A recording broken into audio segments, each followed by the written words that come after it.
अब east India company ने आगे पहले गवर्नर, फिर गवर्नर जनरल और फिर उसके वाइसरॉय को नियुक्त किया और कंपनी को आगे बढ़ाया।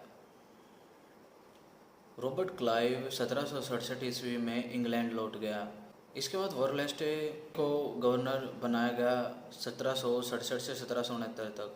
इसके बाद कार्टियर को गवर्नर बनाया गया 1770 से 1772 ईस्वी तक। इस समय क्लाइव के दोहरे शासन की असफलता सिद्ध हो चुकी थी।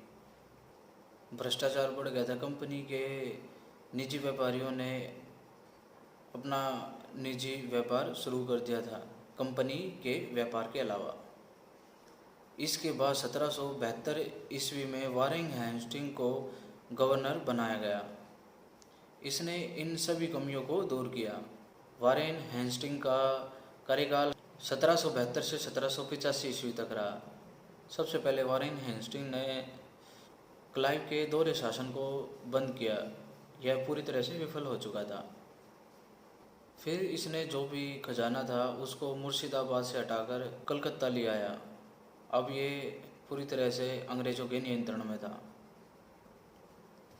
फिर इसने कलकत्ता माल बोर्ड की स्थापना की। इसने जो सालम द्वितीय को 26 लाख वार्षिक पेंशन मिलती थी उसको भी बंद कर दिया, क्योंकि सालम द्वितीय अब मराठों की शरण में था, इसलिए मराठों का पेंशनर था, इसलिए इसको बंद किया गया। इसके अलावा सालम द्वितीय को जो कड़ा और इलाहाबाद के ज़िले दिए गए थे वो से वापस लेकर अब वापस अवध के नवाब को 50 लाख रुपए में बेच दिए थे। इसके अलावा कोई भी कर्मचारी जो कंपनी का था अगर वो निजी व्यापार करता तो उसे भी कर देना पड़ता था। इसने 1772-73 में दीवानी अदालत की स्थापना की। बंगाल और बिहार को 6 डिवीज़नों में बांट दिया। प्रत्येक जिले में निजामत अदालत की स्थापना की। कलेक्टर नियुक्त किए गए। जितने भी ज़िले थे और जिन पर अंग्रेज़ी कंपनी का अधिकार था वे उन अदालतों की जिलों अदालतों के विरुद्ध कलकत्ता की सदर निजामत अदालत में अपील कर सकते थे। अब 1774 में बंगाल गवर्नर को गवर्नर जनरल बना दिया था। अब इसके अलावा डिप्टी गवर्नर जनरल की नियुक्ति की। जितने भी क्षेत्रों में डिप्टी गवर्नर होते थे वो बंगाल के गवर्नर जनरल के अंडर आते थे। इसके शासनकाल में रोहिला युद्ध है जो कि बड़ी इसकी आलोचना की जाती है। रोहिलखंड को मराठों ने धमकी दी कि वे उन्हें नियमित रूप से कर दें। इस पर रोहिलों ने अवध के नवाब से संधि की और अंग्रेज़ों से कि अगर मराठों ने उन पर आक्रमण किया तो वे उनका साथ देंगे, बदले में नवाब रोहिल उनको 40 लाख रुपए देगा। जब मराठे युद्ध करने आए तो उन्होंने अंग्रेजी और अवध के नवाब की सेना देखी तो वापस चले गए। इसके बाद शुजाउद्दौला ने 40 लाख रुपए मांगे, परंतु रोहिलों ने मना कर दिया कि वो अब युद्ध तो हुआ ही नहीं। तो फिर इस पे नवाब ने कहा कि वो हमारी और अंग्रेज़ों की सेना को देखकर वापस लौटे हैं, तुम्हें पैसा देना होगा। और इन दोनों के बीच युद्ध की स्थिति बन गई। तो अब शुजाउद्दौला नवाब ने अंग्रेज़ों से संधि की कि वो 40 लाख रुपए उन्हें रोहिलों से दिलाए। उसके बाद वारेन हेस्टिंग और कंपनी को 40 लाख रुपए देगा और रोहिलखंड का जो राज्य है वो अवध के नवाब के राज्य में मिला लिया जाएगा। और ऐसा ही हुआ। इन्होंने मिलकर रोहिलों को हराया और उनके राज्य को लूटा। इसको लेके वारेन हेस्टिंग की बहुत आलोचना की गई। अवध के नवाब की मृत्यु हो गई थी और उसको कंपनी को 15 लाख रुपए देने थे। तो वारेन हेस्टिंग ने मिस्टर मिडल्टन को ये पैसे वसूल करने भेजा और उसने इससे कहीं ज़्यादा 15 लाख की बजाय 105 लाख रुपए उनसे वसूल किए। इनके लिए भी वारेन हेस्टिंग की कड़ी आलोचना की गई। इसके बाद 1775 में सूरत की संधि हुई रघुनाथ राव और वारेन हेस्टिंग के बीच। संधि के अनुसार रघुनाथ राव को पेशवा बनाना था और बदले में इन्हें रघुनाथ राव साल सेठ और बसीन के प्रदेश देगा। इसके बाद 1776 में पुरंदर की संधि हुई। इस संधि में पेशवा ने यह कहा कि कंपनी रघुनाथ राव का पक्ष नहीं लेगी, पर सालसेट का प्रदेश कंपनी के पास ही रहेगा। परंतु कुछ ही समय में पुरंदर की संधि को अस्वीकार कर दिया गया और वारेन हेस्टिंग्स ने गार्ड के नेतृत्व में सेना भेजी और वो पूना के पास पेशवाओं से बुरी तरह पराजित हुए। 1779 ईस्वी में बड़गांव की संधि हुई। इससे पहले युद्ध में ये बात हुई थी कि जितने भी अंग्रेज़ों ने प्रदेशों पर कब्जा किया वे सभी पेशवाओं को दे देंगे, परंतु संधि के बाद भी युद्ध जारी रहा। 1780 में गार्ड ने अहमदाबाद पर अधिकार कर लिया। फिर अंग्रेज़ों ने 1780 में ग्वालियर पर भी अधिकार कर लिया। इसके बाद 1782 में साल बाई की संधि हुई। इसमें मराठा और अंग्रेज़ों के बीच जो भी विजित प्रदेश थे उनको वापस लौटा दिए गए और अंग्रेजी सेना ने माधवराव नारायण को पेशवा स्वीकार किया। इसके बाद द्वितीय मैसूर युद्ध हुआ। प्रथम मैसूर युद्ध जो हुआ था 1766 से 1769 ईस्वी में हुआ था। इसमें तुर्क के नवाब हैदर अली ने अंग्रेज़ों को और निज़ाम को हरा दिया था। अब द्वितीय मैसूर युद्ध 1780 से 84 के बीच हुआ। वारेन हेस्टिंग्स ने मालाबार तट पर स्थित माई बंदरगाह को जीत लिया। इस पर हैदर अली अपना अधिकार समझता था। इस युद्ध में इसके बाद हैदर अली ने मराठा और निज़ाम के साथ मिलकर कर्नाटक को जीत लिया।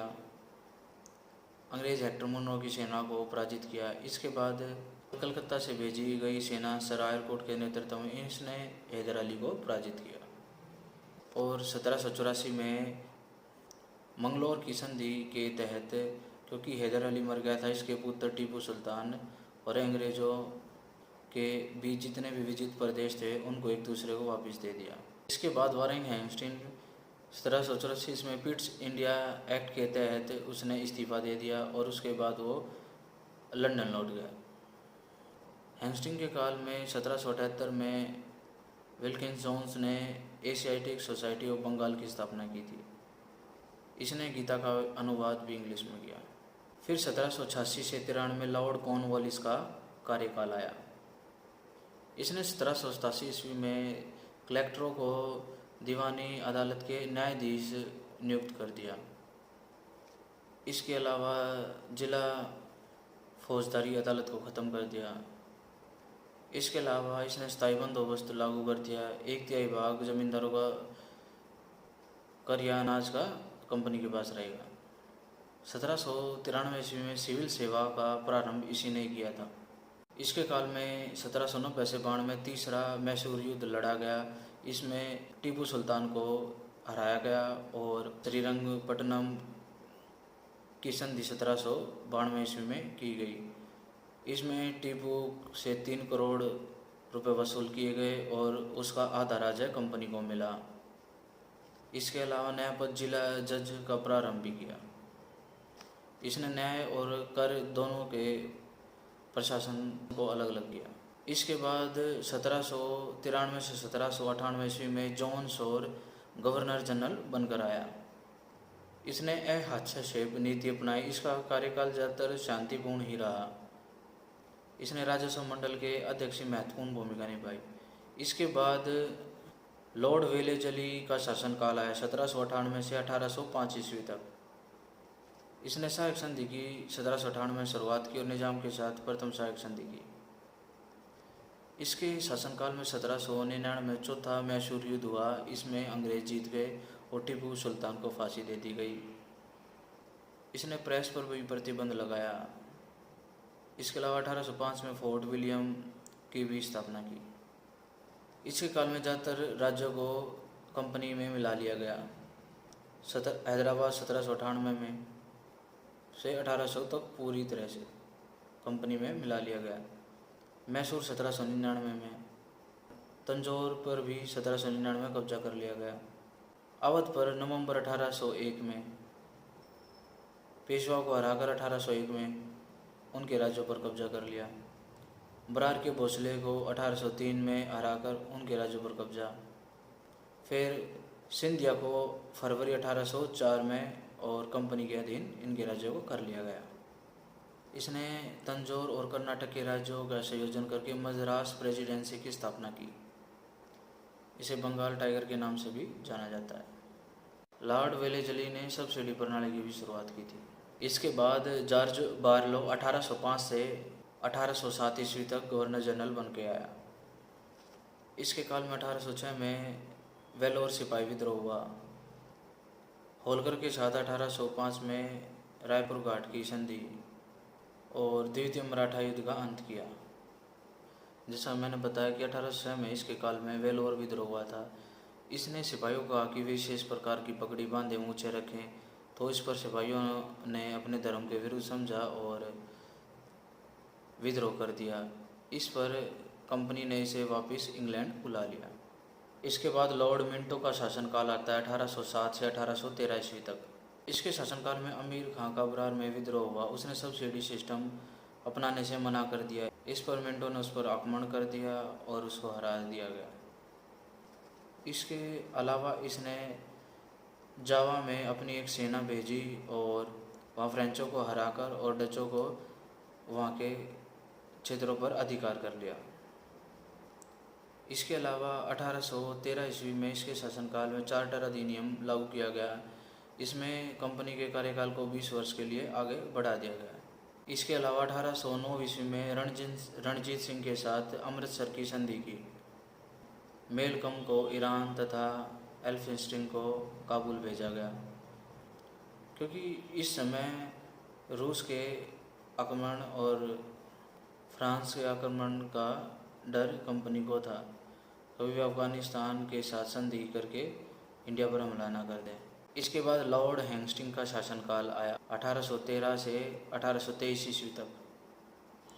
इसने हस्तक्षेप नीति का अंत किया। इसके बाद इसने 1814 से 1816 ईस्वी में नेपाल की ओर अपना ध्यान केंद्रित किया और उन्हें हराकर 1816 ईस्वी में नेपाल के साथ संगोली की संधि की और इस पर कंपनी का अधिकार हो गया।